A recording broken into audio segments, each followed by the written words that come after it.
Y bienvenidas nuevamente a nuestro programa ¿Y qué tal un doctorado? Hoy tenemos un tema muy interesante del que no hemos hablado anteriormente, pero conecta un poquito con una charla que tuvimos sobre un doctorado en filosofía hace un tiempo con el doctor Andrés Molina. Y es que hoy tenemos una invitada muy especial que ha hecho un doctorado en Derecho, pero que también tiene algunas raíces en la filosofía. Justamente se conocen con el doctor Molina, ella fue recomendada por él, entonces qué chévere, le mandamos un saludo si él nos mira, nos ve en este episodio. Y bueno, sin más preámbulo, empecemos y vamos a comenzar. Bienvenida, doctora Pavón, a nuestro programa en donde buscamos conversar sobre programas de doctorado para que otros y otras en Colombia se motiven a cumplir sus sueños gracias a la educación. Y qué mejor forma de hacerlo que estar informados y saber de qué se tratan estos programas, cómo es que la gente llega a cumplir estos sueños, de dónde vienen esos intereses por estudiar este tipo de temas. Bienvenida. Hola Carolina, muy buenos días y buenos días a quienes nos acompañan. Muchas gracias por la invitación. Para mí es un gusto poder participar en tu programa. No, maravilloso. Bueno, vamos a empezar a hablar un poquito aquí sobre nuestro tema de hoy y es conocer un poco sobre este tema de derecho. Tú empezaste a estudiar una carrera de derecho, también algo con filosofía. Cuéntanos dónde creciste, en qué región, pues, digamos, viviste en Colombia al inicio de tu vida y cómo empezó ese interés, ya fue en el colegio, fue en la casa, que te empezó a llamar la atención la idea del derecho, pero también de dónde salió el tema de la filosofía. Muchas gracias. Sí, bueno, yo nací en Pamplona, en norte de Santander, que es un departamento pues, que está en más hacia la frontera con Venezuela, pero muy niña me vine a vivir a Bucaramanga. Mi papá decidió estudiar historia en la Universidad Industrial de Santander, entonces nos mudamos siguiendo los deseos del historiador, del futuro historiador. Entonces también desde niña estuve muy cerca a los libros, mi papá y mi mamá, pero siempre está muy presente la huella de mi papá. Con él crecimos rodeados de libros, rodeadas de libros. Siempre mi recuerdo es mi papá comprándonos un libro, leyendo con nosotras en la biblioteca. Y pues por su formación, principalmente tuvimos mucho contacto con la filosofía y con la historia. Pero las discusiones más apasionantes giraban alrededor de la filosofía, de los autores, de los filósofos, ¿sí? Y de las filósofas. Entonces también la cercanía de las mujeres con la filosofía fue mi primer acercamiento a la filosofía. Desde como sexto bachillerato pensé, voy a estudiar filosofía. En realidad, lo que más me gustaba era enseñar, porque mi papá, pues, historiador, pero también mientras estudiaba su carrera, era profesor de bachillerato y profesor para adultos, entonces muchas veces yo lo acompañaba a clase y siempre mi recuerdo era como, qué bonito es ser profesor, o sea, enseñar es algo muy bonito.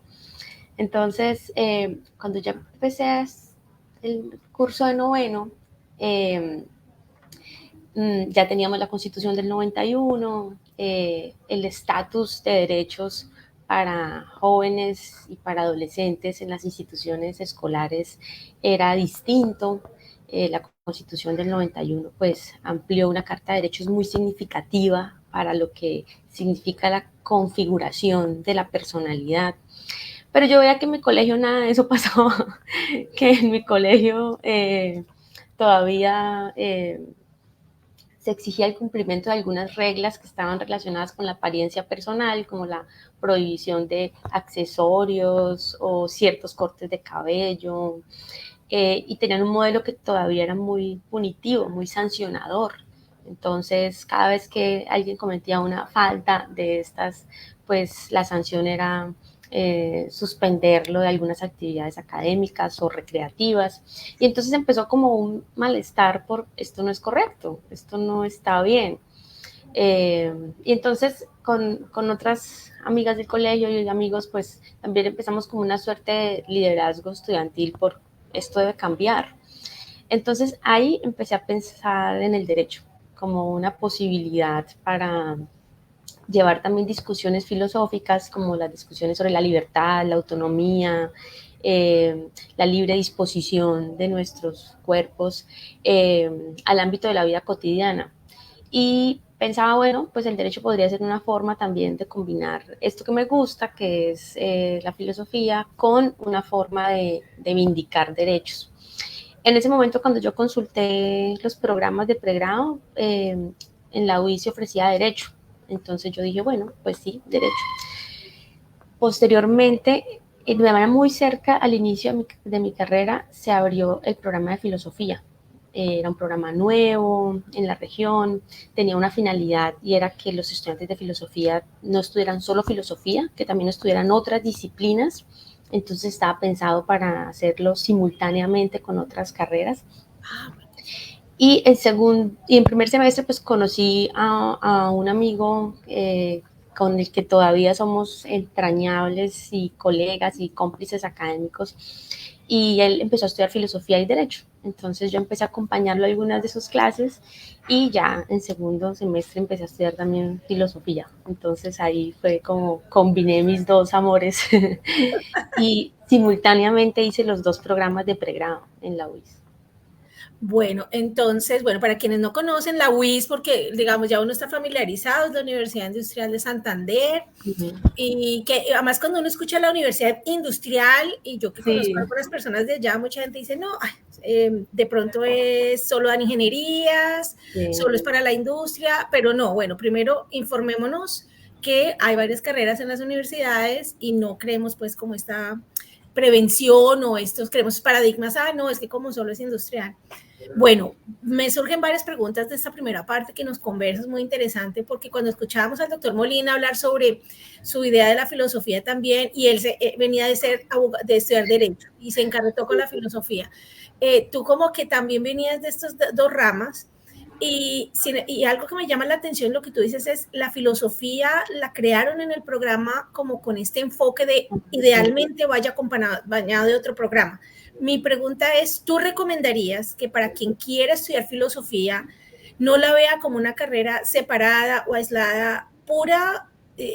Digamos, de pronto ideal pensar en esta combinación como con otro campo, a esto pues quisiera adicionar algo que hemos hablado mucho en estos programas, y es que a nivel internacional hemos visto una gran despliegue, una gran importancia a la idea de estudiar multidisciplina, que no solamente, bueno, yo estudié economía, que es el caso mío, entonces toda la vida hacer economía, maestría en economía, doctorado en economía, y soy economista, sino que por ejemplo en mi caso yo tengo una combinación de economía, negocios y política internacional.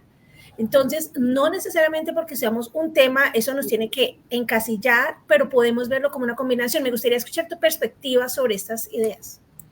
Sí, es lo que tú dices. Yo creo que en este momento de la sobreproducción de conocimiento, porque es que hoy tenemos acceso a mucha información, a datos, pero uno de los grandes retos es cómo se analizan y entrecruzan datos, y pensar los problemas complejos que hoy tenemos requiere el diálogo con otras disciplinas. Entonces, lo que yo he observado como en términos del desarrollo de las disciplinas en términos contemporáneos es que cada vez somos más conscientes de las dificultades de pensar monodisciplinarmente los problemas. Claro, la forma más sencilla es dialogar con otros profesionales, ¿no? Hacer grupos interdisciplinarios, hacer grupos de trabajo colaborativo. Pues hoy trabajamos en redes, gracias a la tecnología, estamos acá reunidas hablando, gracias a que tenemos medios. Pero hay áreas en donde se enriquece profundamente la formación cuando desde esa formación del pregrado a su vez asumimos el abordaje de otras competencias. Yo recuerdo, por ejemplo, yo empecé a estudiar en el 2000, y cuando yo empecé a estudiar y luego el otro programa, teníamos compañeros que estudiaban economía y filosofía, historia y filosofía, física y filosofía, matemáticas y filosofía, música y filosofía. Y su perspectiva profesional luego era sorprendente, o sea, era muy enriquecedor lo que lograban. Incluso quienes por alguna razón se demoraban un poquito más terminando su segundo programa, ya tenían una lectura del mundo y los problemas muy fortalecida, muy enriquecida. Entonces, ahora que las universidades también han optado por facilitar hacer programas simultáneamente, porque no solamente las universidades estatales, también las universidades privadas tienen otros mecanismos para promoverlo. Creo que quien pueda aprovechar esa oportunidad, pues debe hacerlo. Y debe hacerlo porque, en efecto, hay un enriquecimiento de metodologías, de referentes teóricos, la sola perspectiva de cómo se abordan los problemas cambia y es el momento ideal porque es como, pues, si tienes la opción solo de estudiar y digo solo porque muchas personas tienen que estudiar y trabajar al mismo tiempo, o maternar y paternar mientras estudian, pero si estamos como en ese privilegio de poder estudiar, es una excelente combinación. Y ahora hay más facilidades porque los sistemas de homologación de materias o también de trabajos, prácticas, pues de alguna manera permiten reducir el tiempo en que se tarda en cursar dos programas cuando se hace en la misma universidad. Bueno, no, buenísima esa perspectiva también, porque digamos cuando nosotros hablamos de promover la educación en Colombia, que es como la misión que tenemos en nuestra iniciativa de Si Puedo, y también en Devolver Conciencia, mucho de lo que hablamos es, bueno, no solamente estudiar posgrados de todos tipos, nos están enriqueciendo, muchas veces también podemos tener aprendizaje en esta combinación de campos de estudio, o incluso también respetamos mucho los saberes ancestrales que también son valiosos en términos educativos. La educación no tiene una sola forma de ser. Entonces me gustaría resaltar ese punto. Bueno, Patricia, me encantaría preguntarte algo más ahora, y es que empezaste a estudiar estas dos carreras, conociste a tu amigo, te pareció chévere como encartarte en estos dos mundos y viste tantos ejemplos de lo que tú me dijiste, música con filosofía, física con filosofía. Me encantaría tener a alguien en esa combinación algún día aquí, porque ¿cómo es esa combinación? Pero ahora, ¿cómo fue este siguiente paso? O sea, digamos, ¿cómo completaste esas dos carreras? ¿Qué implicó para ti? ¿Tuviste dos titulaciones? ¿Se extendió mucho la carrera? ¿Y en qué momento de toda esa carrera empezaste a pensar, bueno, ¿cuál es mi siguiente paso? ¿Paro aquí o sigo estudiando? ¿Cómo fue ese proceso? Sí, bueno, esa pregunta es muy chévere porque yo creo que yo empecé a hacer los dos programas por pura pasión, como sin pensar mucho en el futuro. Pero fue muy bonito porque como algunos contenidos se entrecruzaban muy bien, entonces permitían que, por ejemplo, filosofía del derecho. En derecho estudiamos filosofía general, entonces yo solicité homologar ese curso porque pues estaba haciendo todo un pregrado de filosofía, ¿no? Podía hacer esa solicitud. Algunas, lo que hoy se denominan electivas o contextos, también podían traerse del programa de filosofía de derecho, que era como el programa más, por duración más largo. Derecho son 10 semestres, filosofía son 8. Entonces, bueno, un poco como así el juego matemático de ir organizando horarios, de ir revisando qué cosas podía homologar en el programa central y viceversa. Esas como cosas operativas pues se van resolviendo ahí como semestre a semestre. Creo que lo más valioso es que en los dos programas una de las competencias básicas es la lectura y la escritura. Entonces, en ese sentido, pues era como muy armónico el proceso de formación porque estás eh, haciendo procesos de lectura para la escritura, para la reflexión crítica, para el análisis de fuentes documentales, y eso se complementaba muy bien en los dos programas. Casi siempre dicen, no, hay una crisis de los estudiantes en algún semestre del pregrado. Cuando mi crisis del pregrado llegó, yo no matriculé ninguna materia de derecho y ese semestre sobreviví gracias a la filosofía. Sí, entonces digamos que me permitía muy bien conectar mis Bueno, intereses académicos y disfrutar la exigencia. Claro, el tiempo sí se prolongó, pues 10 semestres están programados para 10 años, las universidades estatales pues a veces tienen cierres por las... Para 5 años, quieres decir, o sea, 10 semestres para 5 años. Sí, para 5 años. Y yo terminé, me demoré un año más, como no fue mucho, No sí. fue tampoco muchísimo, no fue No fue muchísimo. tampoco. Bueno, ¿y en dónde empezaste como ese interés por un potencial posgrado o continuar? ¿Por qué no te decidiste simplemente a salir y trabajar, por ejemplo? Sí, entonces como te decía al principio, yo, por ejemplo, hoy en perspectiva siento que lo que siempre quise hacer fue enseñar, fue ser profesora. ¿De qué? Pues eso era como, eso se puede resolver más adelante.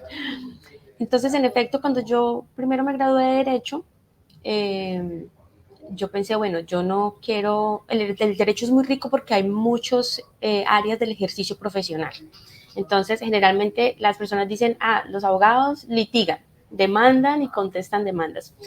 Pero pues el derecho está en todas partes. Y que el derecho esté en todas partes también tiene como consecuencia que los profesionales y las profesionales del derecho también estén en todas partes. Entonces los abogados y abogadas asesoran empresas, emiten conceptos, son jueces, juezas, fiscales. O sea, la estructura del Estado está sustentada sobre la profesión del derecho. Pero yo no me sentía muy seducida por hacer actividades de litigio, ni por pensar en trabajar con el Estado. Yo lo que quería era investigar en derecho y enseñar.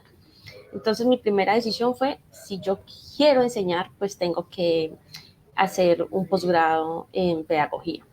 Entonces mi primera lección fue hacer una especialización en docencia universitaria, porque yo pensaba, pues ya tengo como el conocimiento de las dos disciplinas que elegí, ya tengo los contenidos temáticos, ya sé cuál es la ruta para seguir estudiando Derecho y Filosofía, pero ahora quiero acercarme a los problemas sobre la enseñanza, o sea, cómo hacer mediaciones en el aula más efectivas, más significativas, también con la experiencia desde ser estudiante, qué me gustaría hacer diferente para que el aprendizaje fuese eh, más exitoso.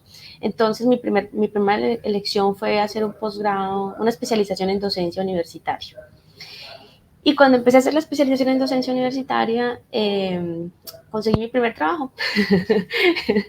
Y mi primer trabajo fue enseñar en 3 programas, en un programa de contaduría pública, en un programa de administración de empresas y en un programa, en 2 programas, en esos 2 programas. Y empecé a enseñar introducción al derecho, empecé a enseñar constitución política y la mayoría de mis estudiantes pues eran adultos, eran muy adultos, o sea, pues yo también era adulta, pero me refiero a que eran mayores que yo. Y fue muy bonito porque aprendí con ellos muchas cosas, ¿no? Primero ellos sabían muchas cosas porque muchos de ellos ya ejercían otras profesiones y esas eran sus segundas carreras. Y lo que iba estudiando sobre cómo enseñar, pues a su vez lo iba practicando con ellos. Creo que de las experiencias más gratas frente a mis elecciones porque yo había hecho en Colombia cuando se presentaba el servicio social en el bachillerato, yo había hecho ahí lo que se llamaba en esa época alfabetización, que era hacer clases para enseñarle a adultos en la jornada nocturna. Eh, yo tenía claro que a mí lo que más me apasionaba era enseñar y aprender en ese proceso de enseñanza.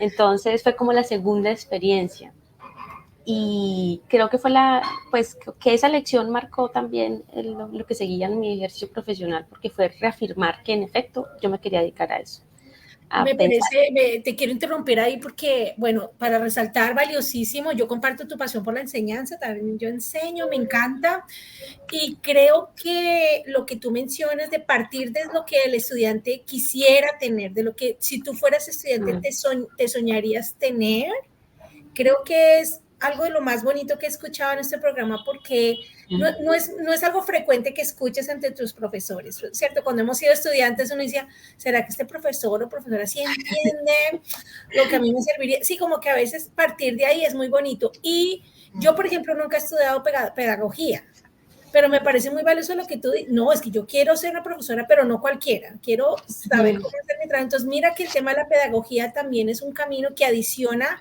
a tu carrera. Ya tenemos aquí derecho, filosofía, pedagogía, y son 3 temas que se han conectado para formarte. Y ya que tenías esta decisión de que realmente querías enseñar, me dices que esto perfiló el resto de tu carrera. Más adelante, pues quisiera que me contaras un poquito de esas vivencias en la clase, pero no quiero hacerlo ahora, sino un poquito más adelante. Y es, bueno, empezaste a enseñar, completaste tu especialización, pero esa especialización que para muchos puede ser interesante saber es, ¿la hiciste presencial también? ¿La hiciste en donde vivías o la hiciste online? ¿Cómo fue esa experiencia? ¿Y cómo desde allí sientes que fue beneficioso realmente para ese camino que continuaba? Porque después de eso te decidiste hacer una maestría. ¿Dónde decidiste, no, pero es que la especialización no es suficiente, ahora quiero más? O sea, la mayoría de gente hubiera de pronto parado allí y ya. ¿Cómo fue ese proceso? Bueno, todos mis programas han sido presenciales y en ese caso yo elegí la UIS y elegí la UIS pues por muchas razones. Primero porque estar en Bucaramanga es muy cómodo para hacer un posgrado cuando trabajas y estudias.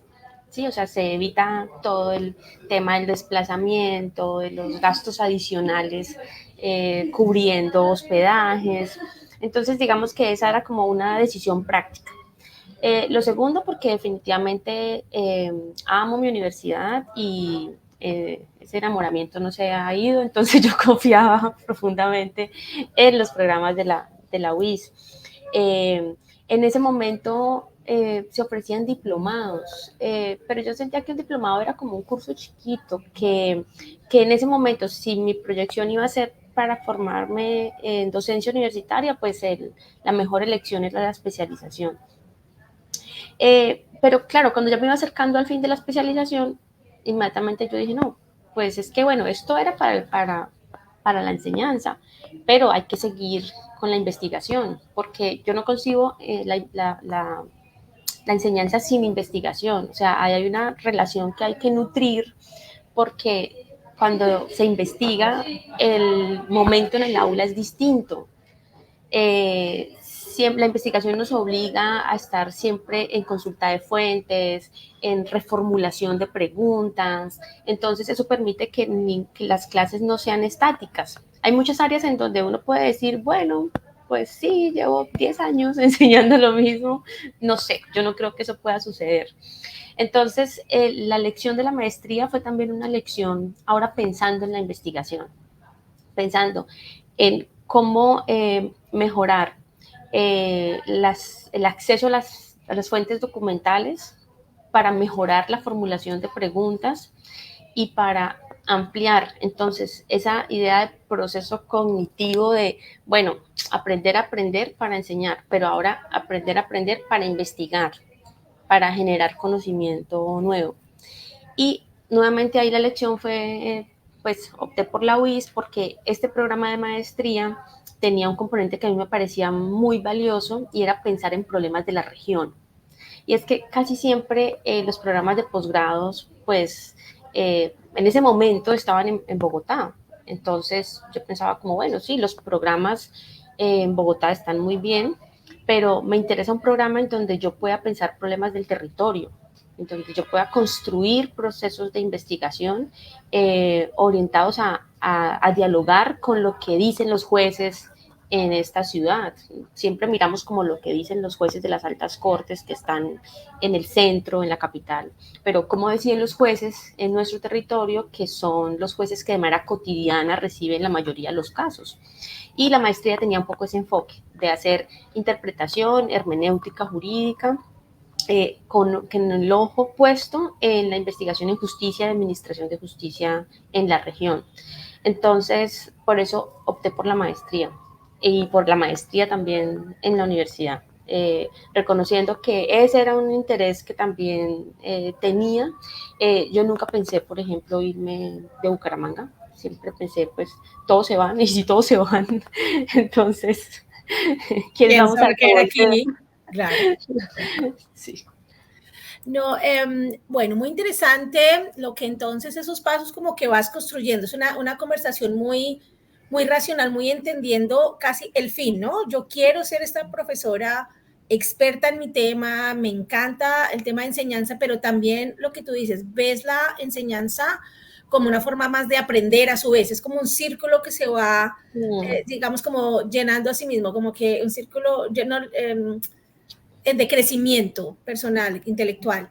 Pero adicionalmente, bueno, llegas a esta maestría que me encantaría que nos la explicaras un poquito a aquellos los más ignorantes, inclúyeme ahí, por favor, en estos términos de hermenéutica jurídica y derecho, porque uno queda, bueno, esto aquí, ¿con qué se come? ¿De qué se trata una maestría de esta tipología? ¿Cuánto dura? Digamos, qué tipo de materias se ven y para qué tipo de personas es. ¿Es para personas solo que van a enseñar o también puede ser para personas que van a ser, yo qué sé, jueces, abogados? Cuéntanos un poquito, por favor. Sí, esta maestría es una de las áreas fuertes del derecho. Cuando nosotros hablamos de las competencias que cada profesional debería desarrollar para su ejercicio, la interpretación o la hermenéutica aplicada al derecho aparece con letras de neón, porque en general en el mundo todo es susceptible de interpretación. Todos los textos sean escritos o verbales, nuestros gestos, todo puede ser interpretado. Todo intérprete puede ser un traidor. Si todo puede ser interpretado, pues también todo puede generar malos entendidos, O confusiones, controversias. controversias. Y entonces eso ha hecho que en el caso específico del derecho, poder definir técnicas, métodos, estrategias para interpretar, pues sea uno de los problemas relevantes de nuestra disciplina. ¿Cómo se interpreta un texto jurídico? ¿Cómo se interpreta su finalidad? Pensemos, por ejemplo, que nuestro Código Civil es un código de 1887, que es de una época en donde éramos otro tipo de sociedades, en donde teníamos otras formas de vida, y muchas de esas normas aún nos gobiernan. Entonces, ¿cómo hacemos para interpretar esas normas que fueron construidas de una forma, con un lenguaje, con una intencionalidad, hoy para que se sigan haciendo, eh, para que se sigan tomando decisiones correctas con las mismas normas? Entonces, por ejemplo, con el matrimonio, o sea, uno era el matrimonio de 1887 y otro es el matrimonio de hoy. O sea, hoy cualquier persona tiene derecho al matrimonio sin importar su orientación sexual. Eso era hace 100 años, pues no se concebía en el derecho. Entonces, un poco lo que hace esta área del derecho es que formulamos problemas sobre la interpretación del derecho y a su vez se van construyendo caminos para solucionar esos problemas. Hay escuelas, autores que van fijando desde sus referentes y líneas de pensamiento cómo sería una interpretación más correcta, más cercana a los fines del Estado, a los fines de la justicia, por ejemplo. Entonces, ese es uno de los temas que se estudian ahí. Y, eh, y en todas las áreas del derecho se promueve la interpretación, porque no hay fórmulas matemáticas que nos permitan decir si esta es la regla y este es el hecho, esta es la consecuencia. No funciona así. Entonces, por eso es tan relevante y además que me permitía combinar derecho y filosofía. Ya, Porque la buen interpretación, punto eso que mencionas. sí, porque la interpretación viene primordialmente de la filosofía. O sea, buena parte de los desarrollos teóricos, de las discusiones, están en la filosofía. Y Compañía. otras disciplinas las van acogiendo de manera específica. Entonces, ahí era otra forma nuevamente de combinar estos dos saberes y de combinarlos en un área que es un área básica, que es de la fundamentación básica de los programas. Y nos puedes contar un poquito cuánto dura Ah, sí. y puedes estudiar, trabajar, o sea, cómo manejaste ese tema. Sí, entonces generalmente los programas de maestría en Colombia duran 4 semestres. Ahora pues ya hay programas de 3 semestres. En ese momento el programa era de 4 semestres, es decir, de 2 años. Eh, pues como en las regiones los programas se han construido de manera concentrada, de manera que puede ser cada 15 días las clases o una vez al mes, y eso entonces permite que de manera autónoma los estudiantes vayan preparando el encuentro en el aula y mientras lo preparan pues sigan haciendo sus actividades laborales. Entonces yo seguía enseñando, yo seguía siendo profesora de pregrado mientras cursaba el programa de maestría. Excelente. Bueno, muy interesante entender pues este tema de la maestría en hermenéutica jurídica y derecho, porque pues cuando yo vi el nombre, bueno, yo dije, no, aquí pues no tengo ni idea de qué hablar. Pero ya aprendimos mucho, buenísimo, me parece interesante saber que es aquí donde casi como que aterrizamos esos dos temas de derecho y filosofía. Y ahora que yo después tuve la entrevista con el doctor Molina, como que ahora sabemos un poquito más de la importancia de la filosofía en campos como el derecho. Bueno, siguiente pregunta va a ser, digamos, enfocada a los pasos hacia el doctorado, porque nuevamente vuelvo y pregunto, veo aquí una persona que ha hecho tantas cosas y ha seguido estudiando y le encanta, es una pasión evidente por aprender, por estudiar, y que a su vez, como ya vimos, ves la enseñanza como una forma también de mantenerte al tanto de todo. Yo tengo, bueno, varias preguntas al respecto. Empezamos la primera y es, ¿en qué momento de la maestría te das cuenta o piensas que no es suficiente para ti? ¿Piensas que de pronto vale la pena dar un paso más, que la investigación que desarrollaste en la maestría no fue suficiente? Entonces, en ese sentido, cuéntanos un poquito la investigación que realizaste, o sea, qué requisitos tuviste para graduarte esa maestría en términos de investigación y de pronto, ¿es de allí de donde parte ese interés por el doctorado? Sí, sí, además que yo creo que ahí ya va teniendo una cosa muy fuerte pues en la profesión docente, y es que el doctorado es como el escalón más alto de formación. Y cuando pensamos para qué un doctorado, pues para cualificar las competencias investigativas, y si yo quiero seguir siendo profesora, pues, y además investigadora, pues esa es como la ruta, ¿no? Y no significa que todos los profesores tengan que hacer un doctorado o que todos los profesores tengan que investigar, pero en la línea que yo elegí, que fue, por ejemplo, combinar el derecho con la filosofía, que son áreas de fundamentación, pues yo ahí sentía que sí debía seguir profundizando y eh,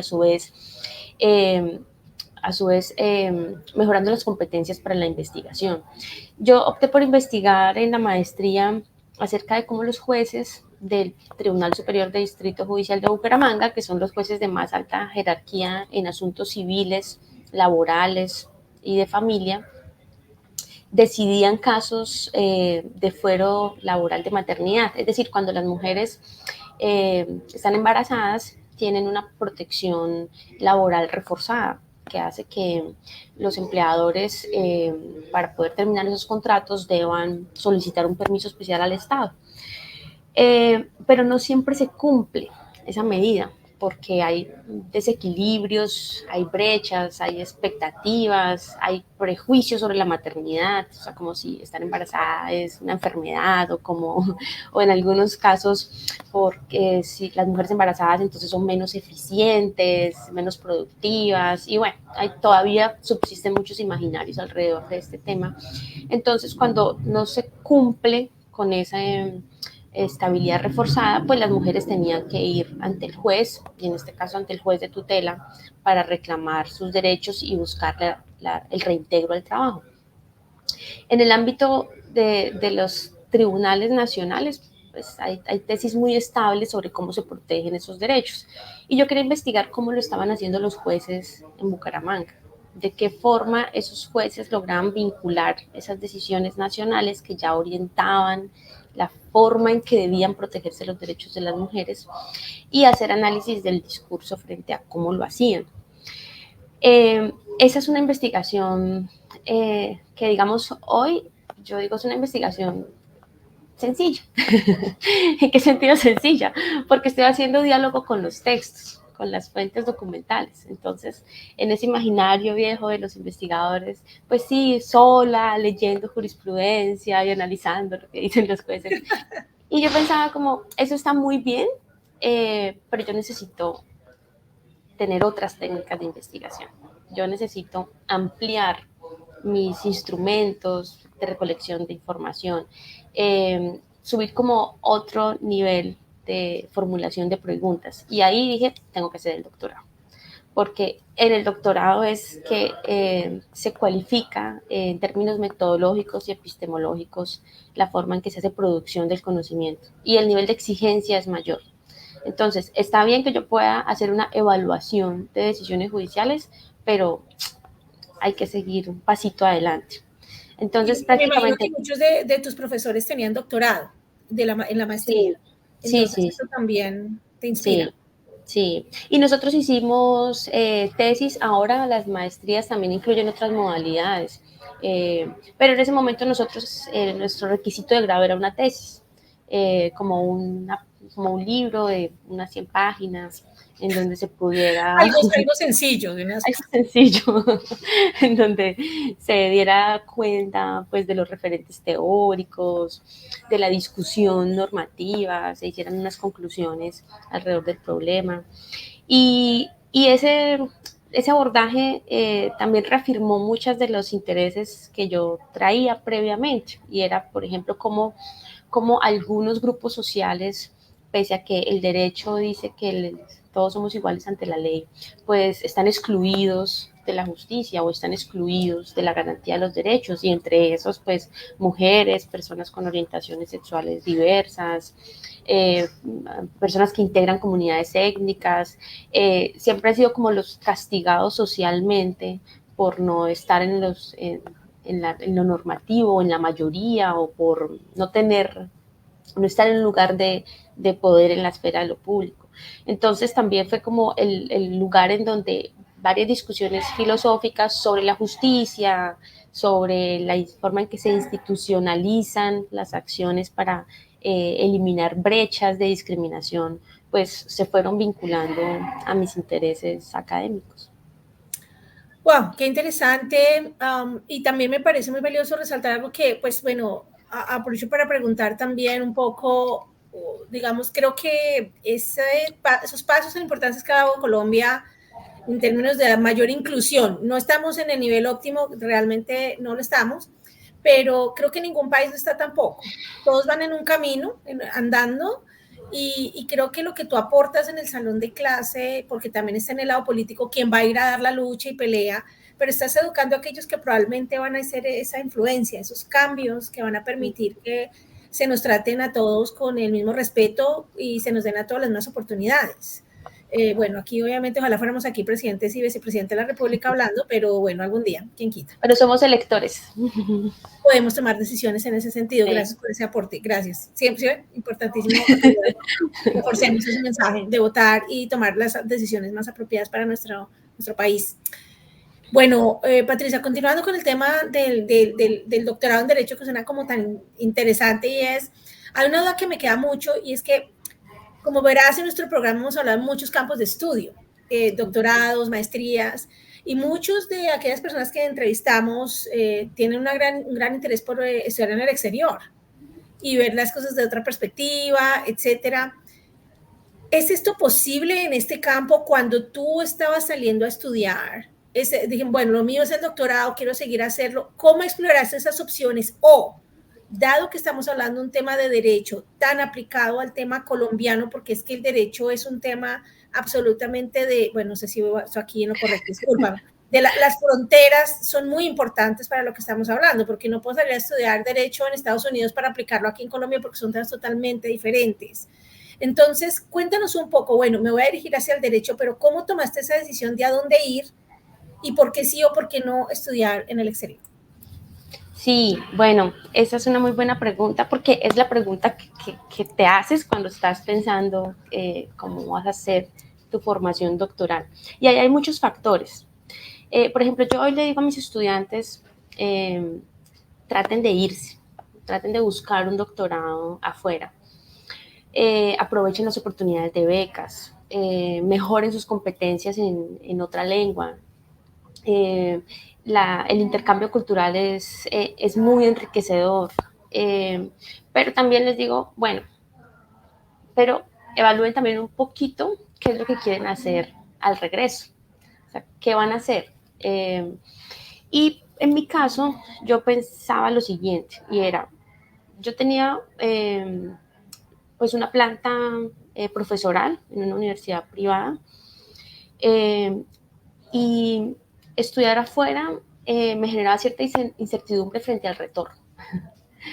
Y era bueno, y si yo regreso, podré retomar mi vida laboral con la misma solvencia que la tengo ahora. Era como uno de los elementos ahí en la discusión.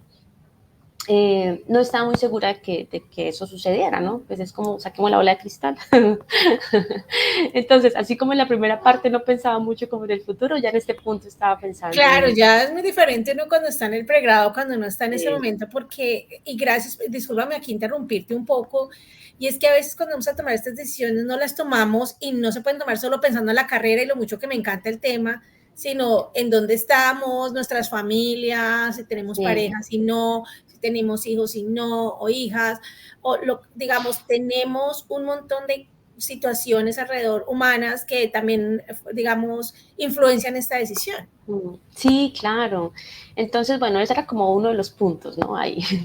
El otro punto es, tú dices, sí, o sea, inicialmente pensamos el derecho es muy interno, ¿sí? El fuerte del derecho es el derecho nacional, pero el derecho tiene un componente muy importante de fundamentación teórica, tiene un componente cada vez más importante de derecho internacional, no solo público, privado, de relaciones privadas que trascienden al ámbito internacional. Y pues toda la formación en discurso de los derechos humanos también es un discurso global. Entonces, digamos que eso hoy no entra tanto como en el paquete, ¿no? O sea, también les digo a mis estudiantes, hay muchas áreas de fundamentación que se pueden estudiar por fuera del país, no solamente en doctorado, en maestría, y que enriquecen significativamente la formación de abogados y abogadas. Porque, por ejemplo, en el ámbito de la formación doctoral, como te decía antes, es clave el acceso a técnicas, métodos de investigación.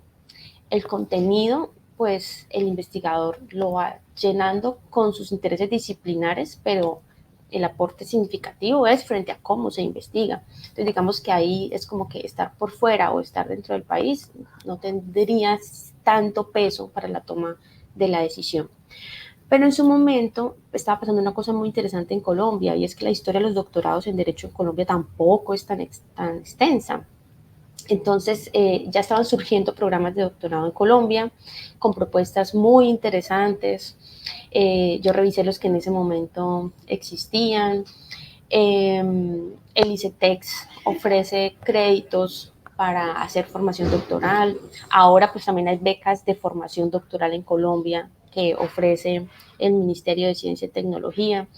Y en ese momento, o sea, como sopesando el continuar laboralmente vinculada en Colombia, que estas propuestas de doctorados emergentes me parecían muy interesantes, y que además poder dialogar con doctores en Colombia y con doctores del mundo, porque los programas de doctorado en Colombia han invitado muchos profesores que están, pues que viven fuera del país y que son formados fuera del país, pues no hacía mucho la diferencia. O sea, como si tu programa de doctorado invita al experto en Derecho Comparado de Bolonia, al experto en Sociología de Madrid, pues tienes lo que vas a buscar afuera en términos académicos también en tu doctorado.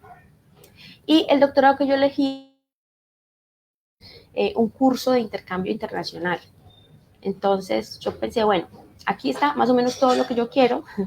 Tengo que hacer un curso, debo elegir, debo optar por un curso en el exterior. Entonces ahí también tengo el acceso a la experiencia transcultural, que es lo que se gana muy bien cuando se está estudiando fuera del país. Entonces dije, no, prefiero lo seguro, poder dialogar libremente de problemas del ámbito jurídico colombiano en mi país y aprovechar como ese esfuerzo que también están haciendo estos doctorados emergentes para también construir una escuela doctoral en Colombia y que también Colombia sea un lugar que ofrezca programas en donde en otros países los vean con ojos para estudiar. Y en efecto es lo que ha sucedido en el programa en el que yo me formé. Ha recibido estudiantes de Brasil, ha recibido estudiantes de Ecuador, que también hacen intercambio, porque en Colombia hay un nivel de formación muy, muy sólido. O sea, cuando nosotros salimos es que decimos, wow, qué bien lo estamos haciendo. O sea, yo sé que siempre hay cosas por mejorar, pero lo estamos haciendo bien, estamos haciendo el camino, siento que lo estamos haciendo bien y de forma muy responsable. Como también hay mecanismos de control y supervisión, pues entonces eso hace que los programas también se exijan metas de calidad. Ese fue como el paquete de cosas que tuve Lo que balanceaste para tu sí, decisión. sí. Bueno, entonces ahora, digamos, mirando esta perspectiva, entendiendo las razones que te llevan a tomar esa decisión, primero que todo, gracias por apoyar los programas doctorales nacionales. Y segundo que todo, también refuerzo ese mismo mensaje. Y es que a veces salimos, no, es que la quejadera que nos acoge en esta nación, son los paradigmas que queremos romper y terminar. Sí, yo sé que la vida no es fácil, yo sé que la vida no es fácil, que si estamos en una universidad pública a veces hay paros y hay cosas, pero la calidad de la educación, la calidad de los docentes en promedio, en general, es bastante alta en Colombia. Y los estudiantes que salen al exterior, yo que estoy aquí en los Estados Unidos, que ustedes saben que siempre hago mis programas desde Alabama, y veo en las universidades donde yo trabajo y todas las personas con las que me conecto, los colombianos dejan una excelente imagen, son estudiantes que trabajan muy arduo, tienen excelente soporte técnico, conocimiento teórico y les va muy bien. Muchas veces, a veces el reto más simple, que no es simple y no es sencillo, es el idioma. Pero una vez uno tiene el idioma, la calidad es realmente sobresaliente en los estudiantes colombianos. Entonces, quiero que aprendamos el tema de sí puedo es que sí puedo, es que sí creamos en nosotros mismos, seamos los primeros que apreciemos lo que tenemos, lo que somos. Y es que en Colombia hay excelentes profesores como la doctora Pavón que están haciendo un esfuerzo, están aportando a que la educación realmente sea cada vez mejor. Entonces, no salgamos con esa actitud y ese miedo. No, por el contrario. Tenemos la capacidad de estudiar doctorados, de estudiar maestrías, de ir a programas, dejar el nombre en alto de Colombia en todos momentos. Y yo no conozco al primer estudiante de doctorado en ningún lugar del mundo con el que he interactuado que no esté luchándola y dando lo mejor del mundo para sacar el programa adelante. Bueno, aprendamos un poquito de este programa doctoral. Esto fue en la Universidad Libre en Bogotá. Sí. Bueno, ¿esto cómo es? ¿Cuántos años dura? Nos contabas que buscaste financiación, porque usualmente estamos acostumbrados aquí en el programa a hablar de muchos programas que tienen beca para los doctorados. ¿Cómo fue tu caso? Si le puedas contar un poquito a la audiencia de tu experiencia, con el ánimo de entender un poco más, porque ese es un poquito de los miedos, ¿no? De esos paradigmas que tenemos para entrar al programa doctoral. Es que va a costar mucho dinero, es que eso es lejos, es que estoy trabajando, es que tengo familia. ¿Cómo rompiste barreras de este tipo al estudiar y cómo, si nos puedes describir un poco el programa? Sí, el programa de doctorado en la Libre tiene 2 años de formación disciplinar, en donde se eligen, o el programa ofrece unos cursos, digamos, como para complementar lo que ya los estudiantes traen, porque pues está abierto para profesionales de distintas áreas, deben ser profesionales con maestría, entonces ya hay como un bagaje de formación. Pero el programa ofrece como las áreas fundacionales del derecho, que son filosofía del derecho, historia del derecho, teoría del Estado. Bueno, entonces hay como 2 años de formación en donde asistes a seminarios con profesores invitados, nacionales e internacionales, en donde los cursos selectivos se pueden hacer en otras universidades con los que hay convenios en el doctorado. Y el tercer año está en ese periodo, en esos 2 años, pues se trabaja también en metodología, en epistemología, para la formulación de la propuesta de investigación doctoral. El tercer año se concentra en los seminarios de investigación, ya de manera directa con el tutor, con el advisor, con el director de tesis, y se cuenta hasta con 2 años más para concluir el proceso de investigación y de escritura de la tesis. Es una meta que es razonable para combinar laborales. Entonces, yo continué trabajando mientras estudiaba. Los últimos 2 años sí tuve que desvincularme de algunas actividades laborales para darle más tiempo al proceso de escritura de la tesis, pero digamos que en términos cognitivos también funciona muy bien. Yo no me imaginaba concentrada solamente pensando en la tesis. Yo creo que es muy difícil o que es muy retador estar todo el tiempo, o para mí, estar todo el tiempo solo en función de un tema. Entonces, digamos que seguir trabajando, seguir teniendo como otros proyectos pequeños, permitía también hacer descansos mentales del tema de la tesis. Yo busqué un crédito con el ICETEX, que ofrece créditos, pues que inicialmente cuando se empieza a cursar el programa, pues las cuotas son moderadas, son más pequeñas, y cuando ya se termina el programa, entonces ya la cuota de pago mensual pues es un poco más alta. Hoy pues tenemos muchas ofertas de becas para hacer distintas modalidades de doctorado, ¿no? Doctorados en el exterior o doctorados nacionales.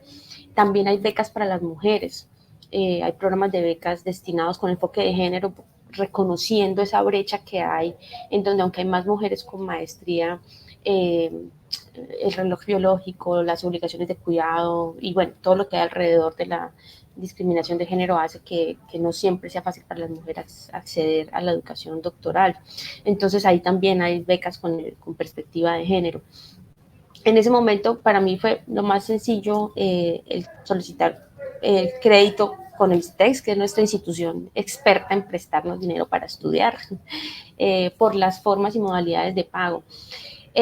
Pero mira, por ejemplo, para quienes están pensando en esas cosas prácticas, una vez eres estudiante de doctorado en el ámbito de la formación, también se abren más puertas en los programas de posgrados para la enseñanza.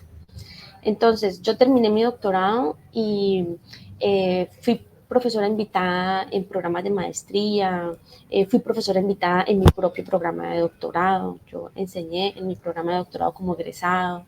Entonces, digamos que es como en la carrera profesional de la enseñanza y en el ámbito universitario, tener un doctorado abre muchas puertas.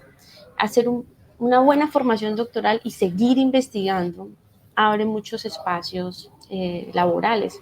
Entonces, digamos que de alguna manera uno dice, bueno, sí, estoy con el título en una mano y la deuda en la otra, pero la misma dinámica permite que eso se pueda sortear, que uno pueda ir abonándole al marranito de la deuda y no implica como un sacrificio económico muy significativo. O sea, es más el tiempo que hay que dedicar y organizarse muy bien. O sea, yo pagué mi doctorado antes del tiempo porque digamos que también esa dinámica laboral de mayor apertura pues me permitió con mi trabajo cumplir con la obligación que había aceptado. Entonces, en nuestro contexto, pues tenemos que endeudarnos cuando queremos algunas cosas porque estamos en un contexto muy desigual y si no conseguimos un acceso a una beca, pues hay otras formas de financiación que nos imponen otros retos, pero que son retos que se pueden ir paliando.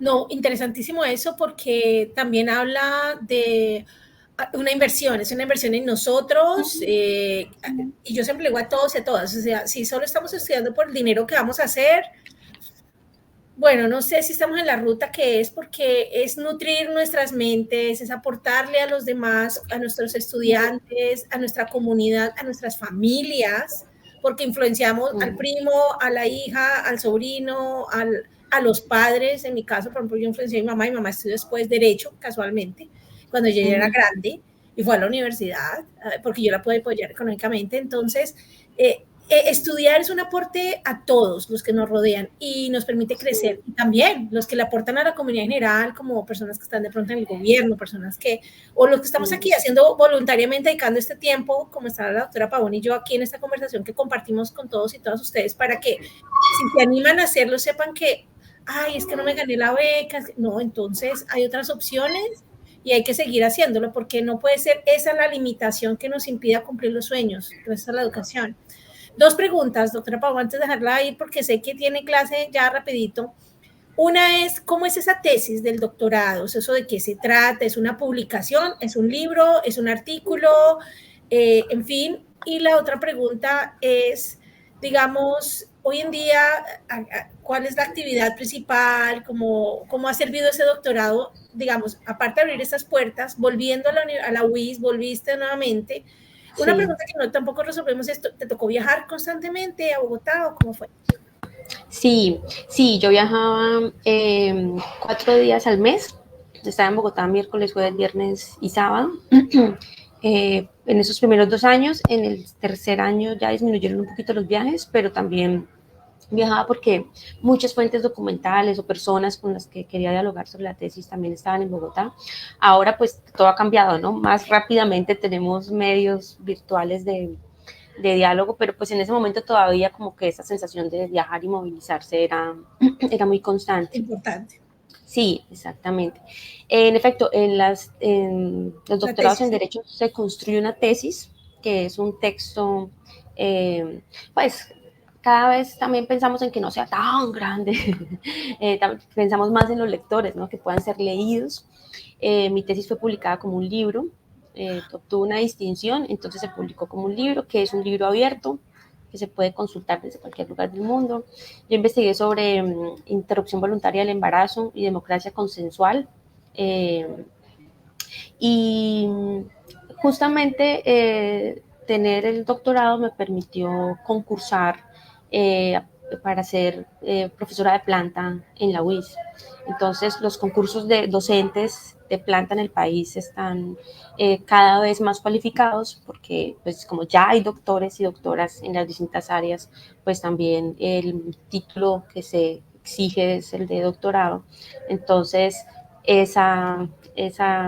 digamos que esa apuesta por la formación profesoral, una vez titulada, me permitió participar en el concurso de méritos y pues por eso ahora soy profesora de la UIS. Maravilloso. Bueno, muy bien.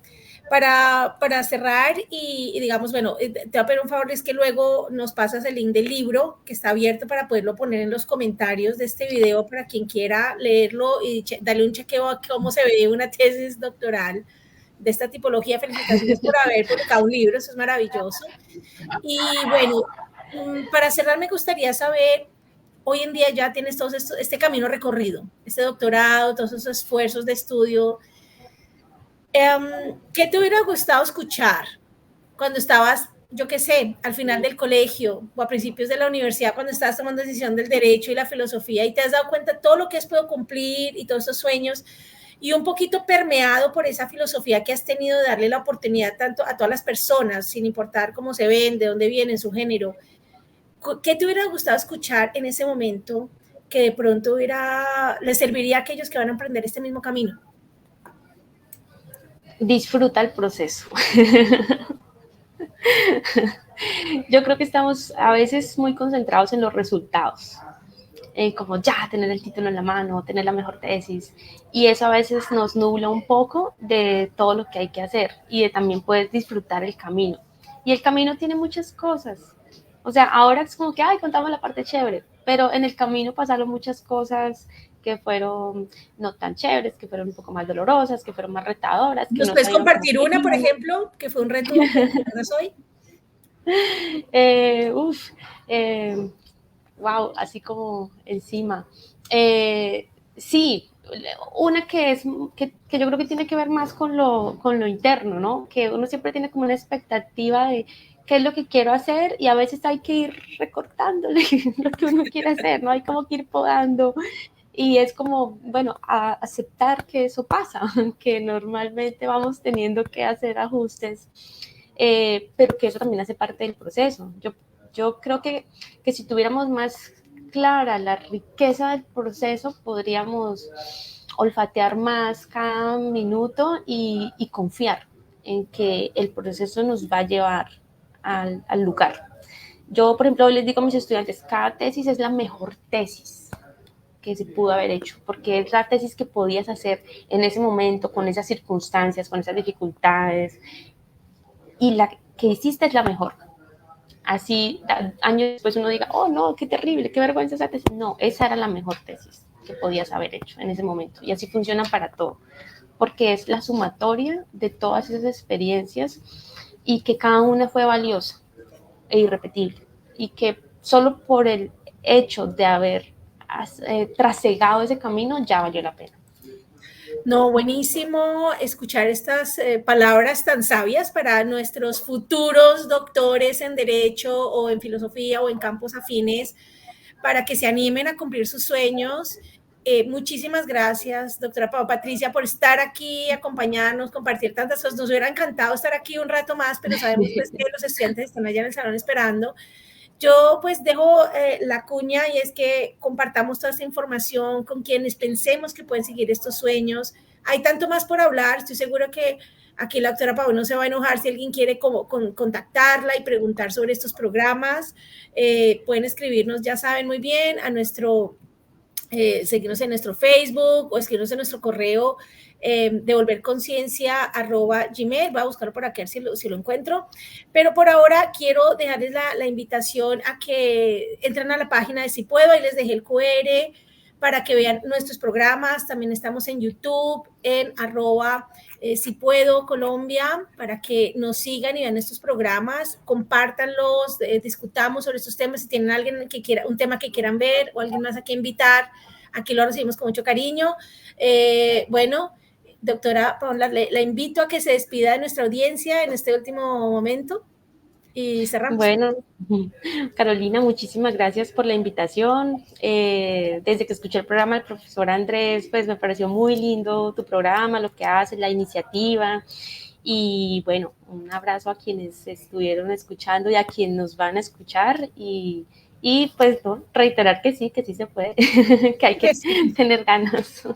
Hay que tener ganas y el camino es muy largo y hay muchas oportunidades para estudiar. Nos vemos la próxima, al final de mes, como siempre, tenemos nuestro siguiente programa de ¿Qué tal un doctorado? Para que nos acompañen. Chao.